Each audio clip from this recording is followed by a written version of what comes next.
മധ്യകേരളത്തിലേക്ക് പോകാം. M K Shukkur വിവരങ്ങൾ നൽകും. ഷുക്കൂർ, കൊച്ചി കോർപ്പറേഷൻ അടക്കം തിരിച്ചുപിടിച്ചതിന്റെ വലിയൊരു ആത്മവിശ്വാസം UDF-നെ സംബന്ധിച്ചിടത്തോളം ഉണ്ട്. വൻ തിരിച്ചുവരവ് നടത്താനായതിന്റെ ആത്മവിശ്വാസം. അപ്പോൾ സ്വാഭാവികമായിട്ടും ഇനി മറ്റ് കാര്യങ്ങളിലേക്കൊക്കെ മേയർ കാൻഡിഡേറ്റിനൊക്കെ തീരുമാനിക്കുമ്പോൾ അത്ര വലിയ പ്രശ്നങ്ങളൊന്നും കൊച്ചി കോർപ്പറേഷനിൽ അടക്കം ഉണ്ടാകാനുള്ള സാധ്യതയില്ല. എന്തായാലും നിലവിൽ കാര്യങ്ങൾ കോൺഗ്രസിന്റെ കയ്യിൽ ഭദ്രമാണ്.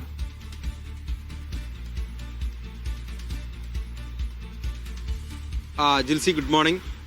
കൊച്ചി കോർപ്പറേഷൻ പ്രതിപക്ഷ നേതാവിന്റെ നേരിട്ടുള്ള മേൽനോട്ടത്തിൽ തന്നെയാണ് അവിടുത്തെ തെരഞ്ഞെടുപ്പ് പ്രവർത്തനങ്ങളും മറ്റെല്ലാ കാര്യങ്ങളും നടക്കുന്നത്. മാത്രമല്ല, കോൺഗ്രസിന് സാമാന്യം നല്ല സംഘടനാ സംവിധാനം കൂടിയുള്ള സ്ഥലമാണ് എറണാകുളം.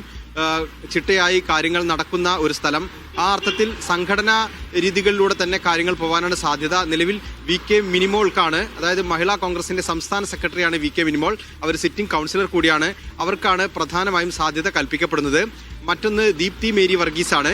ദീപ്തി മേരി വർഗീസും സിറ്റിംഗ് കൗൺസിലറാണ്. പക്ഷെ അവരാണ് രണ്ടാമതായി പരിഗണിക്കപ്പെടുന്ന ഒരു സ്ഥാനാർത്ഥി. മൂന്നാമത് ഷൈനി മാത്യു എന്ന നേരത്തെ ഒരു തവണ കൗൺസിലറായിരുന്നു. ഈ 3 പേരെയാണ് കൊച്ചി കോർപ്പറേഷന്റെ മേയർ സ്ഥാനത്തേക്ക് പരിഗണിക്കുന്നത്.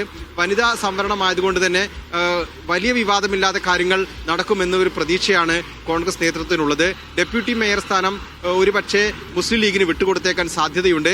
ലീഗ് അവകാശവാദം ഉന്നയിക്കുമെന്ന് ഇതിനകം തന്നെ അറിയിച്ചു കഴിഞ്ഞു. എന്തായാലും ഇത് സംബന്ധിച്ച ചർച്ചകളെല്ലാം തന്നെ KPCCയുടെ കൂടി നേതൃത്വത്തിലാണ് നടക്കുക. കാരണം ആരാണ് മേയർ എന്ന കാര്യം ഒരിക്കലും DCC അല്ല തീരുമാനിക്കുക. മുഴുവൻ മേയർമാരുടെയും കാര്യത്തിൽ KPCC നേരിട്ട് തന്നെയായിരിക്കും തീരുമാനമെടുക്കുക. അതുകൊണ്ട് വലിയ പ്രശ്നങ്ങൾക്കോ തർക്കങ്ങൾക്കോ ഇവിടെ നിലവിൽ സാധ്യതയില്ല. മറ്റൊന്ന്, എറണാകുളം ജില്ലയിൽ പൊതുവെ ഉണ്ടായ ഒരു വലിയ നേട്ടമാണ്. 82 പഞ്ചായത്തുകളിൽ 69 പഞ്ചായത്തുകളും നേടി വലിയ മുന്നേറ്റം ഇവിടെ എറണാകുളത്ത് UDF-ന് നടത്താൻ കഴിഞ്ഞു എന്നുള്ളതാണ്. 2020 പോലെ UDF-ന് വലിയ ഭീഷണിയായിരുന്ന ഒരു സംവിധാനത്തെ വലിയ തോതിൽ തകർത്ത് കളയാൻ ഒരുപക്ഷെ UDF-ന് കഴിഞ്ഞു എന്ന് വിലയിരുത്താവുന്ന ഒരു തെരഞ്ഞെടുപ്പ് കൂടിയാണിത്. കൊച്ചി കോർപ്പറേഷനിൽ ഒരിടത്ത് പോലും 2020 സ്വാധീനമുണ്ടാക്കാൻ കഴിഞ്ഞില്ല.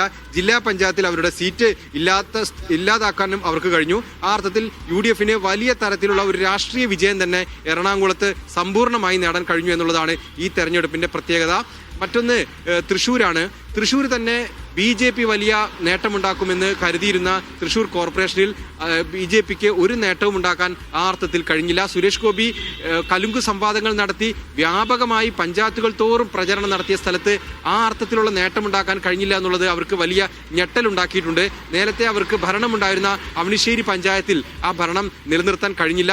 മറ്റ് തിരുവില്ലാമല പഞ്ചായത്തിൽ മാത്രമാണ് അവർക്ക് മറ്റു മുന്നണികളോടൊപ്പം തുല്യ നിലയിൽ സീറ്റ് പിടിക്കാൻ കഴിഞ്ഞത്. ആ അർത്ഥത്തിൽ BJPക്കും പ്രതീക്ഷിച്ച ഒരു നേട്ടമുണ്ടാക്കാനില്ല.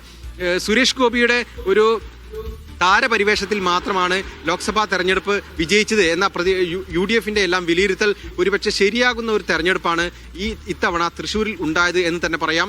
കാരണം തൃശ്ശൂർ ജില്ലാ പഞ്ചായത്തിലും UDF നേട്ടമുണ്ടാക്കുന്നു. അവിടെയും BJPക്ക് ഒരു അംഗത്തെ വിജയിപ്പിക്കാൻ കഴിഞ്ഞില്ല. ആ അർത്ഥത്തിൽ രാഷ്ട്രീയമായ ഒരു നേട്ടവും തൃശ്ശൂരിൽ BJPക്ക് ഉണ്ടായില്ല എന്നുള്ളതാണ് ഏറ്റവും പ്രധാനപ്പെട്ട കാര്യം. മറ്റൊന്ന്, കേരള കോൺഗ്രസ് മാണി വിഭാഗത്തിന്റെ വലിയ ഒരു മാണി വിഭാഗത്തിനുണ്ടായ വലിയൊരു തിരിച്ചടിയാണ്. കോട്ടയത്ത് പാലാ നഗരസഭയുടെ ഭരണം പോലും അവർക്ക് നിലനിർത്താൻ കഴിയാത്ത സ്ഥിതിയാണ്. സ്വതന്ത്രരുടെ പിന്തുണയോടുകൂടി പാലാ നഗരസഭ UDF ഭരിക്കാനുള്ള സാധ്യതയാണ് നിലവിൽ കാണുന്നത്. ഇടുക്കിയിലേക്ക് പോയാൽ ഇടുക്കിയിൽ UDF-ന്റെ വലിയ മുന്നേറ്റമാണ് കണ്ടത്. ഇടുക്കിയിൽ CPM ഒരിക്കലും പ്രതീക്ഷിക്കാത്ത ഒരു തകർച്ചയാണ് തദ്ദേശ സ്ഥാപനങ്ങളിലെല്ലാം തന്നെ ദൃശ്യമായത്.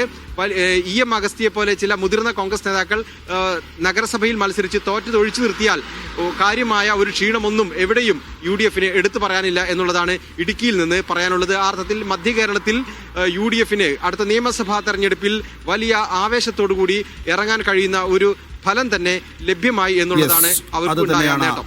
UDF